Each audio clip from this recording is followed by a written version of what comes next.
Video ಮಾಡ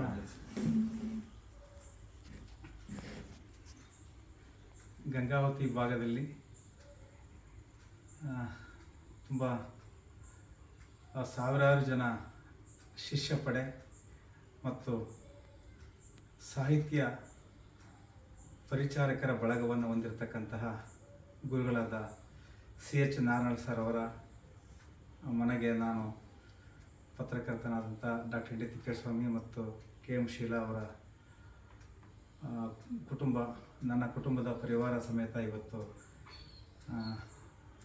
ಗುರು ಸಮಾನನಾಗಿರ್ತಕ್ಕಂಥ ಮತ್ತು ಶರಣ ಪರಂಪರೆಯ ಮಾರ್ಗದಲ್ಲಿ ಬೆಳೆದು ಬಂದಿರತಕ್ಕಂತಹ ನಿಜವಾದ ಮಹಾನುಭಾವಿ ಅಂತ ನಾನು ಹೇಳಲಿಕ್ಕೆ ಈ ಸಂದರ್ಭದಲ್ಲಿ ಬಯಸ್ತೀನಿ. ಮಾತನ್ನು ಹೇಳಲಿಕ್ಕೆ CH ನಾರಾಯಣ ಸರ್ ಅವರ ಮನೆಗೆ ಅಚಾನಕ್ಕಾಗಿ ನಾನು ಯಾವುದೋ ಒಂದು ಸಾಹಿತ್ಯಿಕ ಕೆಲಸ ನಿಮಿತ್ತ ಬಂದಿದ್ದು, ಈ ಸಂದರ್ಭದಲ್ಲಿ ಅವರ ಪ್ರಗತಿಪರ ಚಿಂತಕರು ಮತ್ತು ಈ ಹೆಸರಾಂತ ವೈದ್ಯರಾಗಿ ಈ ಗಂಗಾವತಿ ಭಾಗ ಮತ್ತು ಈ ನಮ್ಮ ಕೊಪ್ಪಳ ಜಿಲ್ಲೆಯ 4 ತಾಲೂಕುಗಳಲ್ಲಿ ಹೆಸರು ಮಾಡಿರ್ತಕ್ಕಂತಹ ಡಾಕ್ಟರ್ ರಾಜಶೇಖರ್ ನಾರಾಯಣ ಸರ್ ಮತ್ತು ಅವರ ಪರಿವಾರದ ಸಮ್ಮುಖದಲ್ಲಿ ನನ್ನ ಗುರುಗಳಾಗಿರ್ತಕ್ಕಂಥ CH ನಾರಾಯಣ ಸರ್ ಅವರು ನನ್ನ ಕುಟುಂಬಕ್ಕೆ ಇವತ್ತು ಕರೆದು ಸನ್ಮಾನ ಮಾಡಿದ್ದಾರೆ.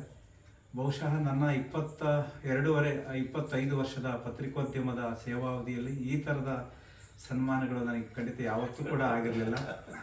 ನನ್ನ ಭಾವನೆಯನ್ನು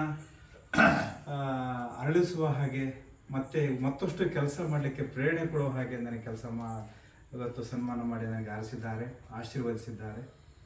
ನಾನು ತುಂಬ ಪಂಪ ಪ್ರಶಸ್ತಿಯಿಂದ ಹಿಡಿದು ಕೇಂದ್ರ ಸಂಗೀತ ನಾಟಕ ಅಕಾಡೆಮಿ ಪ್ರಶಸ್ತಿ, ಕೇಂದ್ರ ಸಾಹಿತ್ಯ ಅಕಾಡೆಮಿ ಪ್ರಶಸ್ತಿ ಪಡೆದಂಥವರಿಂದನೂ ಕೂಡ ಸನ್ಮಾನ ನಾನು ತಗೊಂಡ್ಬಂದಿದ್ದೀನಿ. ಅವರ ಬೆಂಬಲ ಮತ್ತು ಸಪೋರ್ಟಿಂದ ಬೆಳೆದು ಬಂದಿದ್ದೀನಿ. ಆದರೆ ನನಗೆ ಈ ಥರದ ಶರಣರ ಮಾರ್ಗದಲ್ಲಿ ಸಂಸ್ಕಾರ ಮತ್ತು ಪ್ರಶಸ್ತಿ ಸನ್ಮಾನ ಮಾಡುವಂತಹ ಪರಿಪಾಠ ನಾನು ಯಾವ ಮಠದಲ್ಲೂ ಕೂಡ ಕಂಡಿಲ್ಲ. ನಾನು ಈ ಥರದ ಶರಣರ ಮಂತ್ರ ಮತ್ತು ಶರಣರ ಧ್ಯೇಯ ವಾಕ್ಯ ಒಳಗೊಂಡಂತಹ ವಚನವನ್ನು ಆಡುವ ಮೂಲಕ ನನಗೆ ಮತ್ತು ನನ್ನ ಶ್ರೀಮತಿಯವರಿಗೆ ವಿಭೂತಿ ಧರಿಸಿ ನನಗೆ ಈ ಥರದ ಒಂದು ಸತ್ಕಾರ ಮಾಡಿದ್ದಾರೆ. ಅದು ನನ್ನ ಲೈಫಲ್ಲಿ ಇದು ಮೊದಲ ಒಂದು ಪ್ರಸಂಗ ಅಂತೇಳಿ ನಾನು ಭಾವಿಸ್ತೇನೆ. ತಂದೆಯ ಆದರ್ಶ ಮತ್ತು ತಾಯಿ ಗುಣದ ತತ್ವ ಮತ್ತು ಸಿದ್ಧಾಂತ ಇರುವಂತಹ ನಾರಾಯಣ ಸರ್ ಅವರ ಮಗ ರಾಜಶೇಖರ್ ನಾರಾಯಣ ಅವರು ತುಂಬ ಟೆರರ್. ಅವರ ಆಲೋಚನೆ ಮತ್ತು ಚಿಂತನೆಗಳು ತುಂಬ ಟೆರರ್ ಆಗಿರ್ತವೆ. ಅವರು ಯಾರಿಗೂ ಕೂಡ ಸೊಪ್ಪು ಹಾಕಲ್ಲ.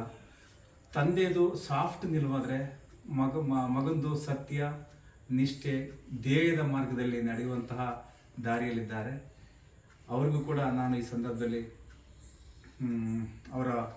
ನನಗೆ ಇವತ್ತೊಂದು ಕೊಟ್ಟಂಥ ಸತ್ಕಾರಕ್ಕೆ ನಾನು ಆಭಾರಿಯಾಗಿರ್ತೇನೆ. ಮತ್ತು ನನ್ನ ಗುರುಗಳಾಗಿರ್ತಕ್ಕಂಥ CH ನಾರಾಯಣ ಸರ್ ಅವರು ನಾನು ಕಳೆದ 23 ವರ್ಷ ಗಂಗಾವತಿಲಿದ್ದರೂ ಕೂಡ ಅವರ ಜೊತೆಗೆ ಒಡನಾಟ ಮತ್ತು ಸಂಪರ್ಕ ನಾನು ಇಟ್ಕೊಂಡಿರಲಿಲ್ಲ. ಆದರೆ ಅವರು ವಿದ್ವತ್ತು ಮತ್ತು ಜ್ಞಾನ ಮತ್ತು ಆಡಳಿತಾತ್ಮಕ ಅನುಭವದಿಂದಾಗಿ ಅವರು ದೊಡ್ಡವ್ರ ಜೊತೆ ನಮ್ಮದೇನಪ್ಪ ಸಹವಾಸ ಸಂಪರ್ಕ ಅಂತೇಳಿ ನಾನು ನನ್ನದೇ ಆದ ದಾರಿಯಲ್ಲಿ ನನ್ನದೇ ಆದ ಮಾರ್ಗದಲ್ಲಿ ಬದುಕ್ತಾ ಇದ್ದೆ. ಅಂಥವನನ್ನು ಇವತ್ತು ಮನೆ ಕರೆಸಿ ನನಗೆ ಈ ಥರದೊಂದು ಸತ್ಕಾರ ಕೊಟ್ಟಿದ್ದಾರೆ. ಅವರ ಆಶೀರ್ವಾದ ನನಗೆ ಯಾವತ್ತೂ ಇರುತ್ತೆ, ನನ್ನ ಕುಟುಂಬದ ಮೇಲೂ ಅವರ ಆಶೀರ್ವಾದ ಇರುತ್ತೆ ಅಂಥೇಳಿ ನಾನು ಈ ಸಂದರ್ಭದಲ್ಲಿ ಬಲವಾಗಿ ನಂಬಿದ್ದೇನೆ.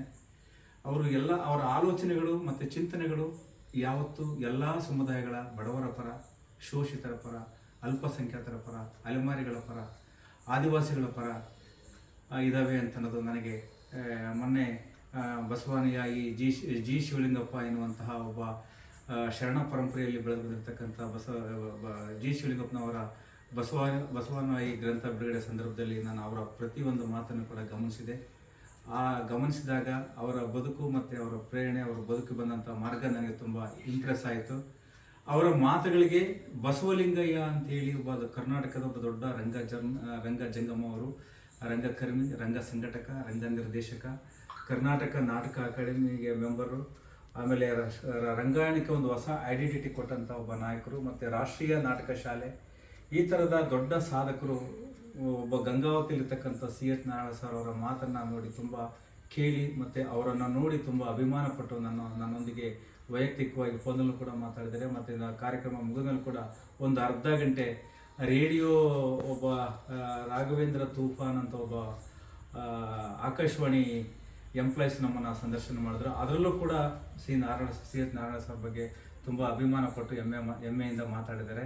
ಸಿ ಬಸಲಿಂಗಯ್ಯ ಅವರು ದೇವನೂರು ಮಹಾದೇವ, ಮೊಗಳಿ ಗಣೇಶು, ಸಿ ಬಸಲಿಂಗಯ್ಯ ಅವ್ರ ಜೊತೆ ಸಿದ್ಧಲಿಂಗಯ್ಯ ಅವ್ರ ಜೊತೆ ಕೆಲಸ ಮಾಡಿರ್ತಕ್ಕಂಥ ಒಬ್ಬ ಬಹುದೊಡ್ಡ ಆಕ್ಟಿವಿಸ್ಟು ಮತ್ತು ತುಂಬ ಪ್ರಬುದ್ಧ ಬುದ್ಧಿಜೀವಿ ಸಿ ಬಸಲಿಂಗಯ್ಯನಂಥವರು ಗಂಗಾವತಿಯಲ್ಲಿರ್ತಕ್ಕಂಥ ನಾರಾಯಣ ಮೇಷ್ಟ್ರ ಅವರ ವೈಚಾರಿಕ ಚಿಂತನೆಗೆ ಬೆರಗಾಗಿದ್ದಾರೆ. ಅವರ ಸಾಧನೆಯನ್ನು ಮೆಚ್ಚಿದ್ದಾರೆ.